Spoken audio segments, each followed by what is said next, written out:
അസ്സലാമു അലൈക്കും വറഹ്മത്തുള്ളാഹി. പ്രിയപ്പെട്ടവരെ, കബീർ ഹിമമിയാണ്. ചില മരണങ്ങൾ നമ്മെ വല്ലാതെ വേദനിപ്പിക്കും. എന്നാൽ ചില മരണങ്ങളോ വേദനയോടൊപ്പം നമ്മെ വല്ലാതെ കോരിത്തെരിപ്പിക്കുകയും ചെയ്യും. സോഷ്യൽ മീഡിയയിലൊക്കെ നിങ്ങൾ കണ്ടിട്ടുണ്ടാകും.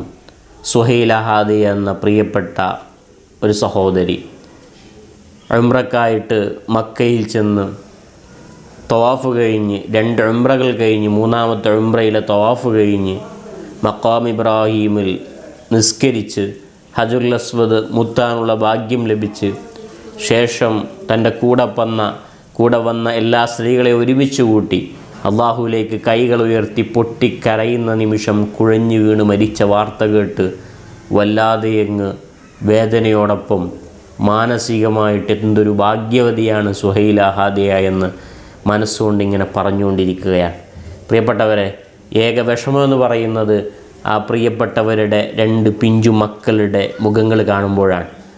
6 വയസ്സുള്ള ഒരു മോളും അതിൻ്റെ ചെറിയ അനുജനെയും കാണുമ്പോൾ ആ മുഖം കാണുമ്പോൾ വല്ലാതെ നീറ്റലുണ്ടാക്കുന്നുണ്ടെങ്കിലും പ്രിയപ്പെട്ടവരെ, എത്ര വലിയ ഭാഗ്യവതിയാണ് സുഹൈല ഹാദി എന്ന് നിങ്ങൾ ചിന്തിക്കണം. നിങ്ങൾ കാണുന്ന ഈ ഫോട്ടോ അവരുടെ മക്കളുടെ ഫോട്ടോ ആണ്. സുഹൈല ഹാദിയയുടെ ഓരോ വിഷയങ്ങളും ഇങ്ങനെ അവരുടെ ഉസ്താദുമാരും ഭർത്താക്കന്മാരുടെയും വോയിസുകൾ ഇങ്ങനെ വരുമ്പോൾ ഓരോ വോയിസുകളും നമ്മെ അത്ഭുതപ്പെടുത്തിക്കൊണ്ടേയിരിക്കുകയാണ്. പ്രിയപ്പെട്ടവരെ, ആ സുഹൈല ഹാദി എന്ന ആ പ്രിയപ്പെട്ട സഹോദരിയുടെ ഉസ്താദിൻ്റെ ഒരു ഫേസ്ബുക്ക് പോസ്റ്റ് ഞാൻ കാണുകയുണ്ടായി. അതിൽ ആ ഉസ്താദ് അവളെക്കുറിച്ച് പറയുന്നുണ്ട്. മുത്തുനബി സല്ലല്ലാഹു അലൈഹി വസല്ലമ തങ്ങളെ അങ്ങേയറ്റം ഇഷ്ക് വെച്ച് പഠിക്കുന്ന കാലത്തെ ജീവിച്ചവളായിരുന്നു സുഹൈല ഹാദിയ. എല്ലാ ദിവസവും ബുർദക്ക് നേതൃത്വം നൽകുമായിരുന്നു കോളേജിൽ. ഒരു ദിവസം അദ്ദേഹം എഴുതുന്നത് ഇങ്ങനെയാണ്: ഒരു ദിവസം വിതുമ്പി കരഞ്ഞുകൊണ്ട് ഓഫീസിലേക്ക് വന്ന് സുഹൈല ഹാദിയ, ഉസ്താദെ, എനിക്കൊരു കാര്യം പറയാനുണ്ട് എന്ന് അവൾ പറയുന്നു. അവൾക്ക് വാക്കുകൾ കിട്ടുന്നില്ല. അവൾ പറഞ്ഞു മുറിഞ്ഞ ഭാഷയിൽ, ഉസ്താദ്, ഞാൻ മുത്തുനബിയെ കണ്ടു. പിന്നീട് 2 പ്രാവശ്യം അവൾ ഇത് എന്നോട് വീണ്ടും പറഞ്ഞിട്ടുണ്ടായിരുന്നു. ഇങ്ങനെ പല പ്രാവശ്യം മുത്തുനബിയെ സ്വപ്നത്തിൽ ദർശിക്കുകയും ജീവിതം കൊണ്ട് ഹബീബിനെ സ്നേഹിക്കുകയും യഥാർത്ഥ മുത്തഖിയായി ജീവിച്ച് പ്രിയപ്പെട്ടവരെ, അവസാനം അവൾ ഉസ്താദിനോട് പറയുന്നൊരു കാര്യം നോക്ക്. എന്നിട്ട് അവൾ പറയും, എനിക്ക് മദീനയിലെത്താൻ പറ്റില്ലേ ഉസ്താദെ, അവിടെ എത്തിയാൽ ഞാൻ ചിലപ്പോൾ ഹൃദയം പൊട്ടി മരിച്ചു പോകും ഉസ്താദെ എന്ന് ആ സുഹൈല ഹാദിയ പഠിക്കുന്ന കാലത്ത് ഉസ്താദിനോട് പറയുമായിരുന്നു. പ്രിയപ്പെട്ടവരെ, മക്കയിലെത്തി ഇനി മദീനയിലേക്കാണ് പോകുന്നത്. താൻ ഏറ്റവും സ്നേഹിക്കുന്ന ഹബീബിൻ്റെ ചാരത്തേക്ക് എത്തണമെന്ന് ആഗ്രഹമുണ്ട്. പക്ഷേ ഞാൻ എങ്ങനെ ആ ഹദ്റത്തിലെത്തുമെന്നൊരു ഭയവും ആ പ്രിയപ്പെട്ട സുഹൈല ഹാദിയക്കുണ്ടായിരുന്നു.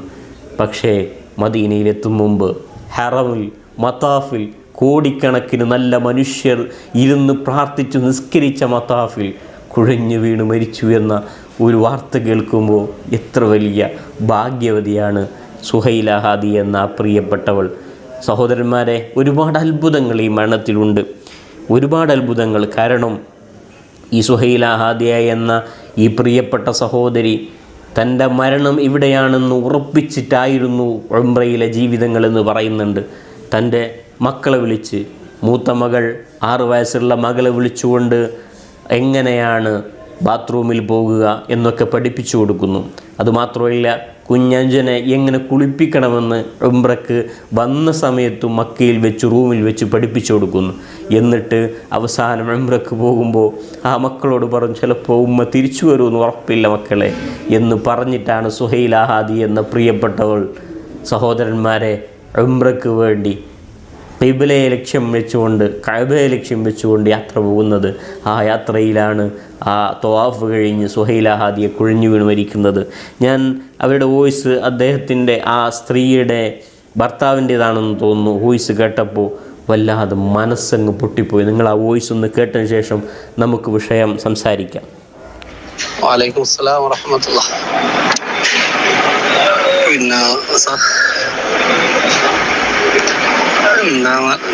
ശേഷം അതെ, ഹറമെന്ന് മരണപ്പെട്ടാൽ ഇവിടെ തന്നെ ഉണ്ടാക്കലാണ്. പിന്നെ വൈഫിന് ആഗ്രഹം ജന്നത്തുൽ മുഅല്ലയിൽ അവിടെ ഖദീജ ബീവിയിൽ കിടക്കുന്നില്ലേ, അപ്പൊ അതുകൊണ്ട് അവിടെ ആ ഒരു ഇതിൽ കിടക്കണം എന്നായിരുന്നു ആഗ്രഹം. അപ്പൊ ഇവിടെ തന്നെ ആയിരിക്കും ഉണ്ടാവുക, ഹറാമത്ത് തന്നെ. പിന്നെ അസറസ്കാരത്തോടുകൂടി ഇവിടുത്തെ ഹറമിൽ അസറസ്കാരത്തോടുകൂടി മയ്യത്തസ്കാരം ഉണ്ടാവും. അസറസ്കാരത്തിന് മയ്യത്തസ്കരിക്കും. കൊണ്ടുവരുന്നില്ല. അവളെ ആഗ്രഹം അതായതുകൊണ്ട് അവളെ ആഗ്രഹിച്ചെല്ലാം നടന്നല്ല. പിന്നെ ഇതായിട്ട് നമ്മളിനി നടത്തായിക്കാണ്ടിരിക്കുന്നതിന് അവളുടെ ആഗ്രഹം അവിടെ വെച്ചിട്ട് മരിക്കാനായി.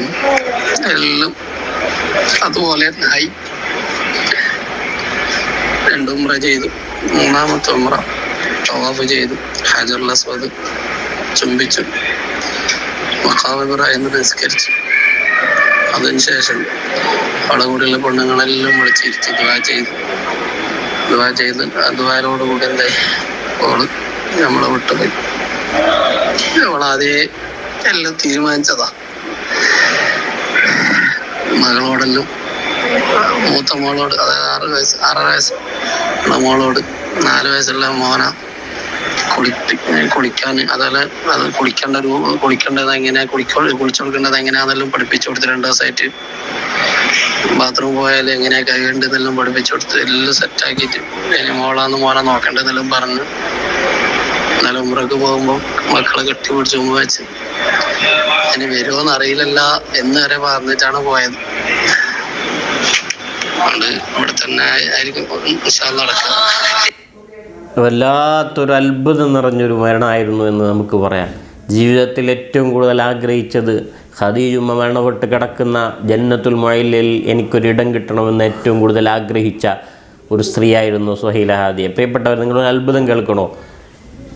ഈ കഴിഞ്ഞ 6 മാസക്കാലത്ത് ഹറം ഷരീഫിൻ്റെ അധികാരികൾ അജ്നബിയായ അഥവാ പുറത്തുള്ള, ആ നാട്ടിന് പുറത്തുള്ള മനുഷ്യർ മരണപ്പെട്ടാൽ ജന്നത്തുൽ മുഅല്ലയിൽ ഇപ്പോൾ മറമാടുക ഇല്ലായിരുന്നു.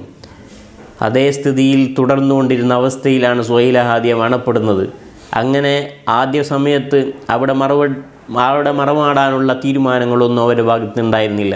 അവസാനം ആ പ്രിയപ്പെട്ട 2 പിഞ്ചു മക്കളെ മുഖം കണ്ടപ്പോൾ ഹറം ഷരീഫിൻ്റെ അധികാരികൾ ഇവരെ ജന്നത്തുൽ മുഅല്ലയിൽ തന്നെ മറമാടണം എന്ന് അവർ തീരുമാനിക്കുകയും അങ്ങനെ ഖദീജുമ്മ മരണപ്പെട്ട് കിടക്കുന്ന ആ ജന്നത്തുൽ മുഅല്ലയിൽ തന്നെ സുഹൈല ഹാദിയയുടെ ഖബർ ഷരീഫ് ഉണ്ടാക്കുകയും ചെയ്തു എന്ന വാർത്തയും കൂടി കേൾക്കുമ്പോൾ അവർ ജീവിതത്തിൽ ആഗ്രഹിച്ച, പ്രിയപ്പെട്ടവരെ, ചെറിയ വയസ്സുള്ള ഒരു സഹോദരിയുടെ ജീവിതം ഈ കാലത്തും കാലുഷിതമായ അഥവാ വളരെയധികം നീചമായ പ്രവർത്തനങ്ങൾ നമ്മുടെ ജീവിതത്തിൽ വന്നുകൊണ്ടിരിക്കുന്ന ഈ കാലത്തും ഇത്തരം സഹോദരിമാർ ജീവിച്ചു പോയി എന്ന് പറയുമ്പോൾ, പ്രിയപ്പെട്ടവരെ, നല്ല ഒരുപാട് മനുഷ്യരുണ്ടതുകൊണ്ട് തന്നെയാണ് ഈ ലോകം ഇന്ന് നിലനിൽക്കുന്നതെന്ന് നമുക്ക് പറയാൻ കഴിയും.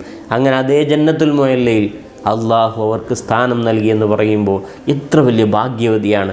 അതിനെക്കുറിച്ച് ആ ഭർത്താവ് പറയുന്നത് നിങ്ങൾ കേൾക്കുക. അൽഹംദുലില്ലാ,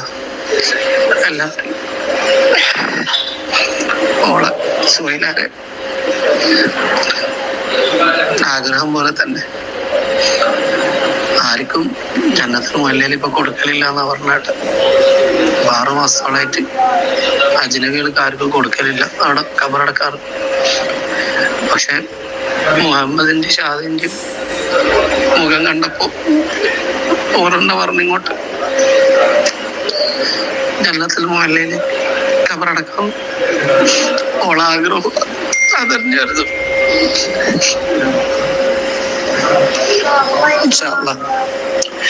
ഓളാഗ്രഹം പോലെ തന്നെ എല്ലാം നടന്നു. എന്തൊരു ജീവിതമാണ് പ്രിയപ്പെട്ടവരെ. കണ്ണൂർ സ്വദേശിനിയാണ്. ഹാഫിദ് ഷറഫുദ്ദീൻ സഖാഫി വെള്ളീക്കലിൻ്റെ ഭാര്യയാണ് സുഹൈല. വയസ്സ് വെറും 26 വയസ്സാണ്. 26 വയസ്സിൽ താൻ ആഗ്രഹിച്ച സുഹൃതം നേടി ഈ ലോകത്തുനിന്നും യാത്ര പറഞ്ഞ പ്രിയപ്പെട്ട സഹോദരിയാണ്. അള്ളാഹുവെ, അവർക്ക് നീ പുറത്തു കൊടുക്കണം റഹ്മാനെ. അവിടെയൊക്കെ ബറക്കത്ത് കൊണ്ട് ഞങ്ങളെയൊക്കെ നീ നന്നാക്കി തരണേ അല്ലാഹ്. പ്രിയപ്പെട്ടവരെ, ഒരു ഉംറ നിർവഹിച്ച് 2 ഉംറ നിർവഹിച്ച് 3ാമത്തെ ഉംറയുടെ പകുതിയിൽ വെച്ച്, അതും ഇഹ്റാമിലൂടെ. പ്രിയപ്പെട്ടവരെ, ഇഹ്റാമിലൂടെ മരണപ്പെട്ട ഒരു വിശ്വാസി കിട്ടുന്നതിന് ഭാഗ്യം എന്താണ്? അവർക്ക് പ്രിയപ്പെട്ടവരെ അതേ വസ്ത്രത്തിൽ അവരെങ്ങനെയാണോ ഇഹ്റാം ചെയ്തിട്ടുള്ളത് അതേ വസ്ത്രത്തിൽ പ്രിയപ്പെട്ടവരെ കുളിപ്പിക്കാനൊന്നുമില്ല, നേരെ കൊണ്ടുപോയി ഖബറിൽ മറമാടുന്ന രീതിയാണ്. അങ്ങനെയാണല്ലോ ചെയ്യേണ്ടത്. പ്രിയപ്പെട്ടവരെ, അതേ അവസ്ഥയിൽ അവർ ഇഹ്റാമിൻ്റെ അതേ അവസ്ഥയിൽ അള്ളാഹുവിൻ്റെ മുമ്പിലേക്ക് ഹാജരായിട്ടുണ്ടാകും. അള്ളാഹ്, എന്തൊരു ഭാഗ്യമാണ്. റബ്ബേ അവരുടെ മരണത്തിൽ വേദനിക്കുന്ന ആ ഭർത്താവും മക്കളും ആ കുടുംബവും നീ സമാധാനം നൽകണേ അല്ലാ. എന്നാലും അവർ കേൾക്കുന്നുണ്ടെങ്കിൽ നിങ്ങളോട്, പ്രിയപ്പെട്ടവരോട് സ്നേഹത്തോടെ പറയുന്നത്, ഭാഗ്യം കൊണ്ട് നിങ്ങൾ രക്ഷപ്പെട്ടു എന്ന് തന്നെയാണ് പറയാനുള്ളത്. നിങ്ങളെ കൈപിടിക്കാൻ സുഹൈല ഹാദി എന്ന പ്രിയപ്പെട്ട സഹോദരി നാളെ ആഖിറ ലോകത്തുണ്ടാകും. അതുകൊണ്ട് ആ വിഷയം ചിന്തിച്ചുകൊണ്ട് മാത്രം ആ പൊന്നുമക്കളെ നല്ലതുപോലെ വളർത്തുക. ആ ഉമ്മയുടെ പാതയിൽ നല്ല നന്മയുള്ള മക്കളായിട്ട് ആ 2 പൊന്നുമക്കളും വളരട്ടെ പ്രിയപ്പെട്ടവരെ. അതുകൊണ്ട് അവർക്ക് വേണ്ടി പ്രാർത്ഥിക്കണം, അവർക്ക് വേണ്ടി തഹ്ലീലുകൾ ചൊല്ലണം, അവർക്ക് വേണ്ടി മുഴുവൻ സമയവും പ്രാർത്ഥനകളിൽ നാം ഉൾപ്പെടുത്തണമെന്ന് ഈ അവസരത്തിൽ ഓർമ്മപ്പെടുത്തി, പ്രിയപ്പെട്ടവരെ, അള്ളാഹുവയുടെ ഖബർ ആഖിറ ലോകം സ്വർഗീയമാക്കി കൊടുക്കട്ടെ എന്ന് പ്രാർത്ഥിച്ച് ഞാൻ അവസാനിപ്പിക്കുകയാണ്. എന്തൊരു സന്തോഷമാണ് അവരുടെ ജീവിതത്തിൽ ആഖിറ ലോകത്തും ദുനിയാവിലും. അള്ളാഹ് നീ കബൂലാക്കണേ റഹ്മാനെ. ബിറഹ്മതിക യാ അർഹമർ റഹീമീൻ. അസ്സലാമു അലൈക്കും വറഹ്മത്തുള്ളാഹി വബറകാതുഹു.